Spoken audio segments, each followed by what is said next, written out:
I never wanted to sleep over. My mom and I had only gone to her new friend Claire's house for dinner, but by the time we finished eating, the snow outside was coming down hard. The roads were covered, and my mom had downed 2 glasses of wine. "It's too dangerous to drive," Claire insisted. "You two should just stay the night." My mom hesitated but eventually agreed. I was pissed. I was 14, and I didn't want to spend the night in some stranger's house, especially not with Claire's weird daughter, Gwen. She was 10, but there was something off about her. She barely spoke during dinner, just sat there, staring at her plate, occasionally glancing up at me with these wide, unblinking eyes. Her blonde hair was perfectly brushed, her hands folded neatly in her lap. She looked like a doll someone had set at the table. When Claire led me to the guest room, Gwen stood in the hallway, watching. "You'll be fine in here," Claire said. "Bathroom's down the hall. Just let me know if you need anything." Gwen was still staring. "Good night, Gwen," Claire said, a little firmer. Gwen blinked, turned, and walked away without a word.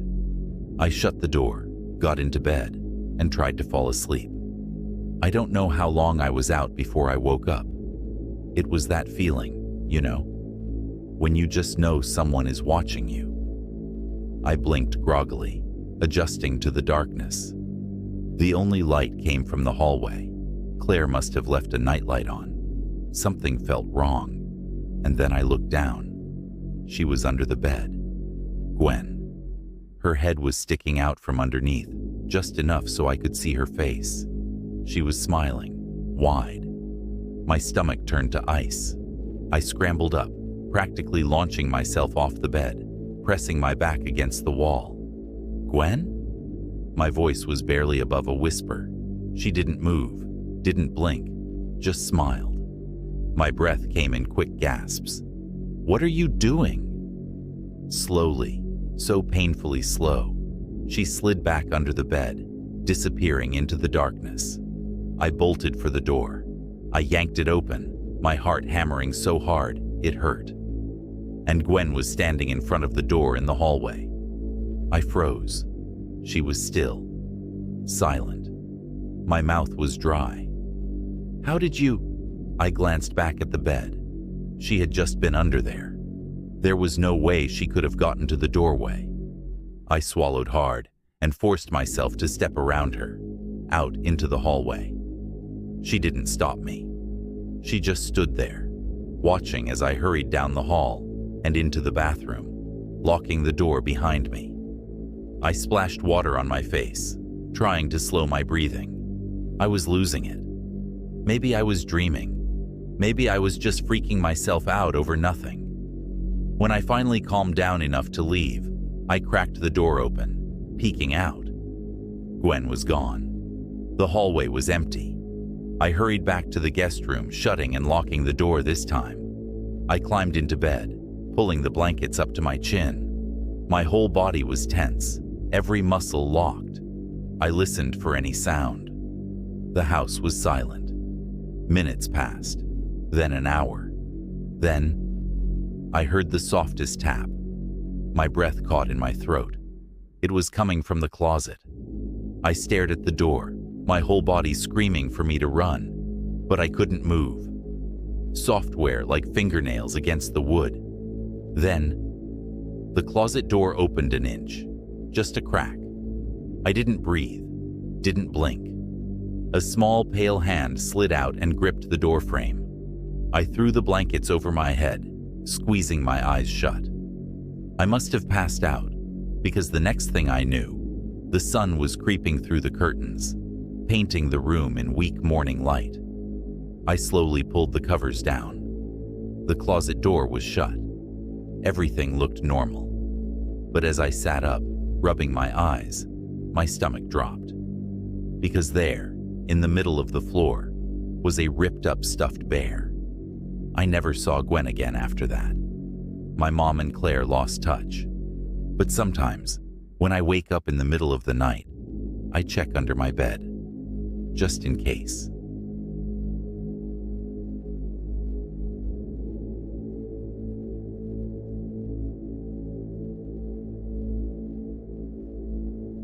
I remember that night vividly. My parents had gone out of town for the weekend, leaving me to stay at my best friend Josh's house. I was excited at first. Pizza, video games, staying up late. Just typical sleepover stuff. But then, Josh had an idea. "Hey," he said, grinning as we sat on his bed, controllers in hand. "You want to check out the old house down the street?" I looked at him, raising an eyebrow. "You mean the abandoned one?" "Yeah, dude. It's been empty for years, but I heard someone saw a light on in there last week." That should have been my first red flag. But at 12 years old, you don't want to seem scared in front of your friends. So, like an idiot, I agreed. We grabbed flashlights and snuck out the back door. The air was cold, and the streetlights barely reached the broken-down house at the end of the block. Its windows were shattered. The front door was cracked open. Josh led the way, stepping over the creaky threshold. The inside smelled like rot and mildew, the floorboards groaning under our weight. Dust floated in the flashlight beams as we walked through the empty rooms. Then we found the basement door. "Let's check it out," Josh whispered. Every bone in my body told me to turn around, but instead, I followed him down the rickety stairs, each step echoing into the darkness. The basement was damp, filled with old furniture and boxes, but something was off. The air was really thick. That's when we heard it. A thud. Josh's flashlight flickered, and for a moment we were in total darkness. Then it steadied, and that's when I saw him. A man, standing in the corner. His back was to us. Then he turned. His face was very pale and sickly, his eyes sunken and empty, and he smiled. I grabbed Josh's arm. "Run!" We bolted up the stairs, tripping over each other as we scrambled out of the house. I swear I could hear footsteps chasing us, heavy and fast. But when we reached Josh's yard and turned back, the house was still, silent. We locked every door and window and sat in his room, trying to laugh it off, trying to tell ourselves it was just some squatter. But deep down, we knew. Something was wrong with that guy. Eventually, exhaustion won, and we lay in our sleeping bags on his floor. But I couldn't sleep. I kept staring at the window, feeling like something was watching us. Then, we heard a tapping at the window. My blood turned to ice. I turned my head, heart pounding so hard I thought it would burst. And there, staring at us through the glass, was the man from the basement. His lips moved, but no sound came out. Josh sat up with a strangled gasp, eyes wide. The man raised a hand and pressed it against the glass, his fingers long and bony, nails blackened and cracked. Then he grinned. We screamed. Josh's parents came running, flipping on the lights. But when they looked outside, there was no one there. I could tell they thought we were lying and just messing around. But Josh and I knew the truth, because after that night, the man never left. At least, not for Josh. At first, he'd see him in fleeting glimpses, across the street, standing behind trees, staring at him from the end of the hallway at school. But every time Josh would call someone over, the man was gone. It got worse. He started appearing closer, watching from outside Josh's house at night, standing on the other side of the glass when Josh got home from school. One time, Josh's mom even asked why he was staring out the window so much. He didn't answer. Then, after weeks of torment, it all stopped. Just like that. Josh never saw the man again, but he changed after that. Quieter, more distant, like he was always waiting for something. We never talked about it after a while. It was easier to pretend it hadn't happened, but I still wonder where the man went and if he'll ever come back. I really hope not.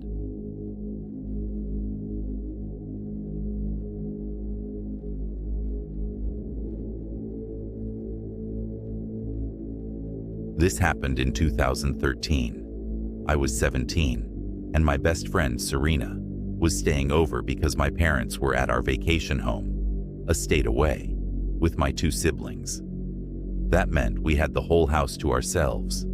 No annoying siblings, no rules, just a full night of horror movies, junk food, and gossip. Around 8, we decided to order a pizza. We were starving, and neither of us felt like cooking. I placed the order, and we waited, joking around about how we'd fight to the death over the last slice. When the doorbell rang, I grabbed the cash and ran to answer it. The man standing on my doorstep was weird. Mid-40s, balding, with deep-set eyes that felt like they were drilling into me. He was wearing the standard pizza place polo, but something about him made my skin crawl. "Large pepperoni?" he said, his voice low and slow, like he was savoring each word. I forced a smile and handed him the money. He took it, but instead of leaving, he just stood there, staring. Thanks," I said, inching the door closed. His mouth twitched into a smile. "You girls having a fun night?" I froze. I hadn't mentioned Serena. She was still in the living room, out of sight. My throat felt tight. "Yeah," I muttered as I gave him a creeped-out look and shoved the door shut and locking it. When I turned back, Serena was already standing there, her face pale. "That guy was creepy as hell," she whispered. I nodded. "Yeah, let's just eat." We tried to shake it off, diving into the pizza and putting on a classic horror movie. By the time we were halfway through, I'd almost forgotten about the weird pizza guy. Then Serena got up to use the bathroom. I stayed on the couch, eyes locked on the screen. But a second later, she came sprinting back into the living room. Her face was bloodless. Her chest was heaving. "Kate," she gasped. "The sliding door in the back room." My stomach dropped. "What?" "It's open. Just a crack. I swear we locked it." A cold wave of dread washed over me. We sat there, frozen, listening. The house was silent except for the hum of the TV. Then, a creak from the hallway. We weren't alone. Serena grabbed my wrist, her nails digging into my skin. We turned our heads at the same time, just in time to see a shadow move past the doorway. "Oh my God," I mouthed. We needed to get out. Slowly, I reached for my phone on the coffee table, but as soon as my fingers brushed it, a floorboard creaked behind us. We whipped around, and there he was, the pizza guy, standing in the dim light of the hallway, his eyes locked on us, his mouth curled into a sick smile, and in his hand, a knife. Serena screamed. I grabbed the nearest thing, a heavy candle, and threw it as hard as I could. It hit his shoulder, knocking him back, and we took our chance. We ran. I yanked Serena toward the stairs, but he lunged, grabbing the back of her hoodie. She was screaming at the top of her lungs, twisting, kicking. I turned back and grabbed the lamp off the end table, smashing it against his arm. He roared in pain, loosening his grip just enough for Serena to tear free. We bolted up the stairs, slamming my bedroom door and locking it behind us.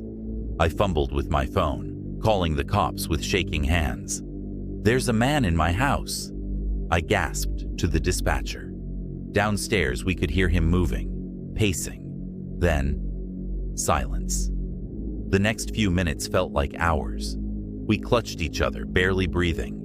Then, sirens. Flashing red and blue lights poured in through my window. The sound of heavy boots thundered through the house. They found him hiding in the coat closet, knife still in hand. And worse, when they searched him, he had a roll of duct tape and a thick coil of rope in his pocket. It makes me sick to think of what that disgusting creep was planning. The police said the back door lock had been tampered with. He must have snuck inside while we were grabbing plates in the kitchen, before we even sat down to eat. He'd been waiting, watching. Serena never stayed over again after that, and for a long time, I refused to let anyone around me order pizza. I'll never forget that night. The night where my life flashed before my eyes.